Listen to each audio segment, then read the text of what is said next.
গতকালকের আমার একটি বক্তব্যকে কেন্দ্র করে সাংবাদিক বন্ধুরা আমাকে দৃষ্টি আকর্ষণ করার চেষ্টা করেছেন। সেই বক্তব্যের ব্যাখ্যা হচ্ছে এই যে আমি যখন গ্রামগঞ্জে বক্তব্য দেই সেখানে স্পষ্ট বলার চেষ্টা করি আমাদের এই গ্রামগঞ্জে অবস্থানরত সকল শ্রেণী পেশার মানুষদেরকে উদ্দেশ্য করে, যেমন একজন দাড়িওয়ালা, দাড়ি কাটা, দাড়ি ছাড়া, টুপিওয়ালা, তরিকা চর্চা করে, কিংবা তাবলিগ, হেফাজত, কিংবা একজন বিড়ি খাওয়া, বিড়ি ছাড়া যে কোনো সাধারণ নাগরিক, প্রত্যেকেই কিন্তু আমার ভোটার।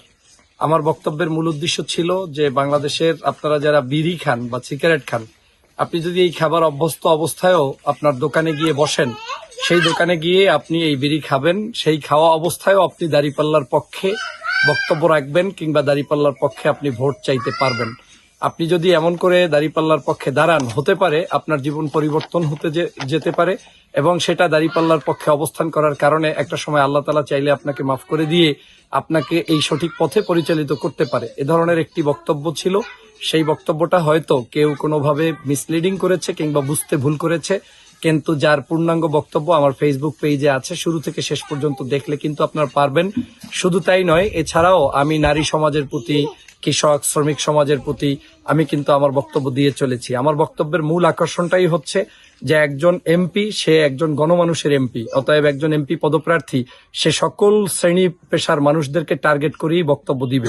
এবং আপনারা জানেন যে বাংলাদেশে আলেম সমাজ, ইসলামিক স্কলাররাও কিন্তু বিভিন্ন সময় নসিহতে বলেন যে সৎসঙ্গে সর্ববাস, অসৎসঙ্গে সর্বনাশ। আজকে যারা সৎ পথে পরিচালিত করে, আল্লাহ তাআলা চাইলে একটা সময় তার জীবনকে পরিচালনা করতে পারে, নতুন করে তার জীবন ফিরিয়ে দিতে পারে, সৎ পথে চালাতে পারে। অতএব একজন বিড়ি খাওয়া মানুষ সে কি দাঁড়িপাল্লার পক্ষে ভোট চাইতে পারবে না? একজন বিড়িওয়ালা মানুষ সে কি দোকানে গিয়ে দাঁড়িপাল্লার পক্ষে ভোট চাইবে না? সে কি আমার ভোটার না? সেই জায়গা থেকেই আমি বলেছি যে আল্লাহ চাইলে ওই ব্যক্তিকেও আমাদের পথে পরিচালিত করতে পারে, ভালো করে দিতে পারে।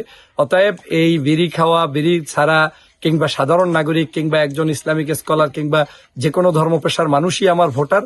অতএব তাদেরকে আকৃষ্ট করে আমার এ ধরনের বক্তব্য পূর্বেও ছিল, গতকালকেও ছিল, ভবিষ্যতেও থাকবে। হয়